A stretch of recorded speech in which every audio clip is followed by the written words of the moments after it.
Well, well, well. The BAM of the summer, the bomb of the summer. Evan Fournier, with 12 seasons in the NBA, has signed for Olympiacos.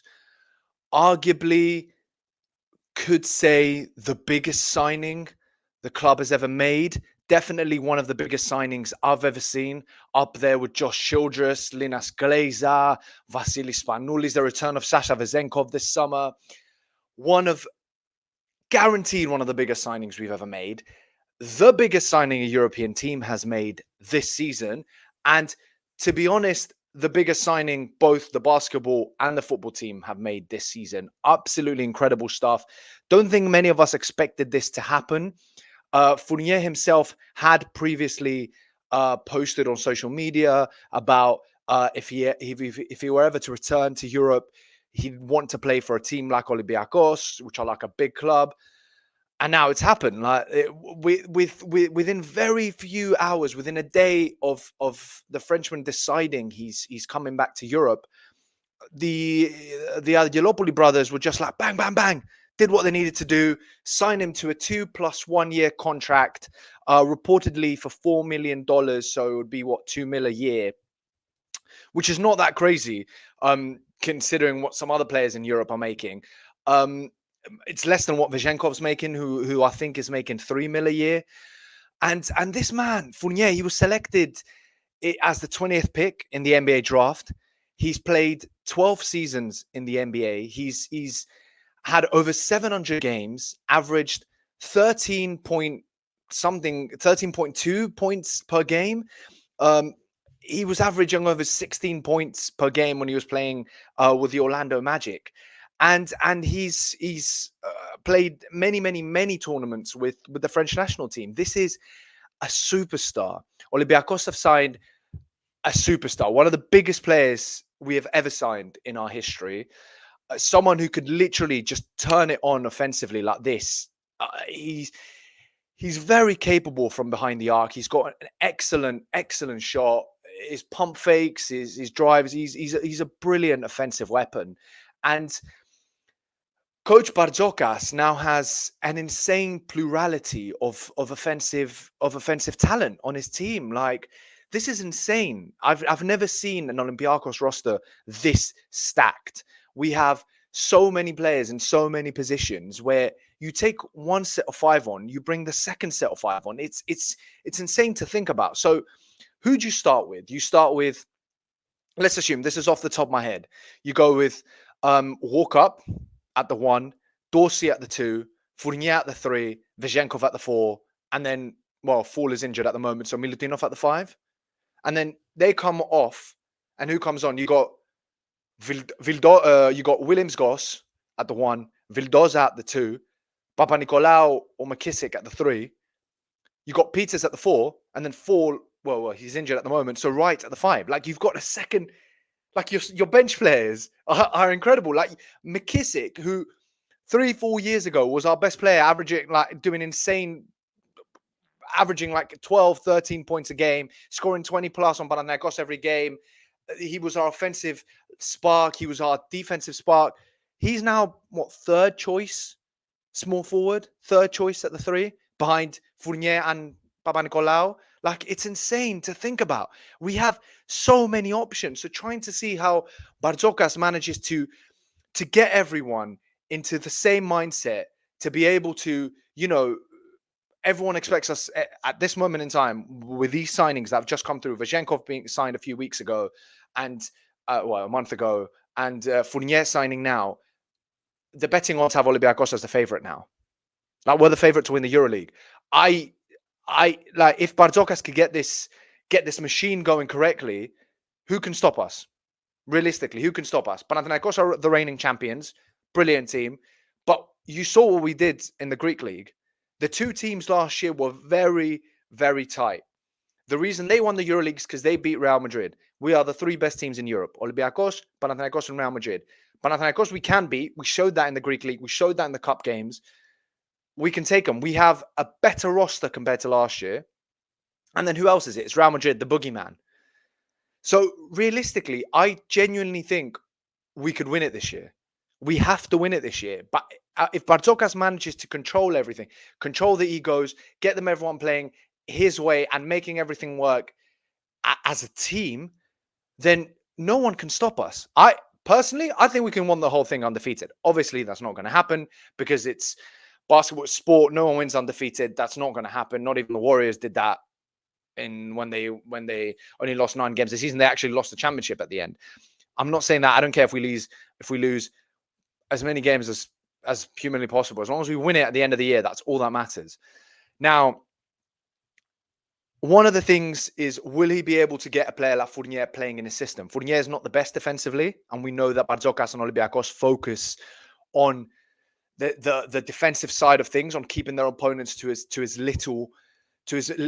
few points as possible. Will Barzokas manage to get Fournier into that mentality, or will he just be a defensive liability and the sort of player that you bring on to just score a bunch of points, and then you can't have him on in certain situations because you need better defensive players like K-Pap, McKissick, Ladizakis, or Walker. These players. Fall, who's really quick at the 5, playing great.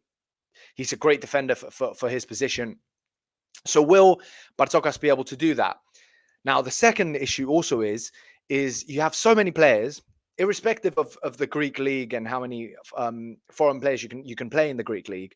But even in the Euroleague, some of these players that you have are not going to accept playing 5-10 minutes a game because they're big players. They can play for big Euroleague teams and get many minutes. Now you have at the 4, you have Vezenkov, who's just re-signed, who's obviously going to be your starter, who's going to be your best player. And then you've got Peters, who had a breakout season last year, who was arguably our best player, especially offensively, definitely our best player, shooting incredible. And you saw what happens once he came out of Vezenkov's shadow and was the starter and was given trust and was given minutes, who just signed a recent contract halfway through the season. And then you've got Petrusev, who's a talent that we haven't seen in a long time, he has incredible potential, offers something different, both at the 4 and the 5. You saw him in certain games last year where he was what was needed to change the game. Now, at his age, coming back from the NBA where he wasn't playing enough, signing specifically for us halfway through the last season, he's not going to accept to be the 3rd, 4th choice. Now, before Fournier was signed, there was a lot of speculation of, Peters is going to drop to the 3 and share the workload with Papanikolaou and McKissick. He's going to be sort of a Balader player, like someone who plays both the 4 and the 5, depending on the opponent. Because arguably, if you want a shorter system, you could maybe even drop Vezenkov at the 5, play Peters at the 4, K-Pap at the 3, or McKissick, something like that. Try different tactics like that, or even put McKissick, Vezenkov at the 3.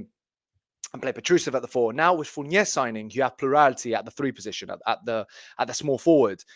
So with Fournier coming in, you've got 3 players at the 3: Fournier, Papanikolaou, McKissick, and again you have 3 players at the 4. So what's going to happen? There's a lot of speculation that Petrusev is going to be re-signed with us, like get an extension on his contract, and then move on loan to Crvena Zvezda, Red Star Belgrade, for the season, which personally I think is a good decision because the player's happy. We've extended his contract, so he's not leaving unless something ridiculous happens. We lose him for this season, but arguably, who knows what happens next season with Peters? He's getting older. Who knows what happens with some of the players at the 5 if how Fall returns from his injury. Maybe Milutinov and Wright are our 2 starters, and then Petrusev plays the swing position between the 4 and the 5. So I personally think that move would be a correct move because you don't lose Petrusev, you only lose him for a year. And realistically, how many minutes is he going to get this year with this stacked roster? And the other chat is McKissick leaving. There was a little bit of chat at the start of the summer about him going to Monaco. Again, a bit of chat yesterday regarding this. However, personally, I don't think I wouldn't want McKissick to leave. There's 2 reasons for this. Everyone knows he's my favorite player. We share the same birthday. Shaq, if you're watching this, reach out, bro. Send me a jersey. Big fan. Always been a huge fan ever since we first signed him. I think he offers something different that no one on the squad offers. He offers that explosiveness, that first step. He's a great defender. He beats people off the drive. He's improved his 3-point shot. He's a different small forward than Fournier and Papanikolaou. Fournier is an excellent 3-point shooter and a very NIMBY player. Not that good defensively. Papanikolaou is great defensively, and if he turns it off on offensively, he's fantastic, and he's the captain and he's a team spirit. Papanikolaou isn't going anywhere, but McKissic has that explosive first step, has that dunk, he can change the atmosphere of the game. He can make that steal and go for the dunk. He just has that spark. So I don't think McKissic should leave. If someone leaves, I think the option of sending Petrusev out on loan would be the best option. But irrespective of that, I think we have, I know we have the most stacked roster we've ever had. Fournier is arguably, if not the best signing we've ever made, one of the best signings we've ever made. Olympiacos are now the favorite to win the Euroleague. Player to player, man to man, we have the best roster. No one can beat us on paper, theoretically. We have arguably the best coach for this scenario. No nonsense, knows exactly how he wants to do things, respected by everyone. It's just, will it all gel? Will it all work out? And will we see the results that we expect at the end of the year?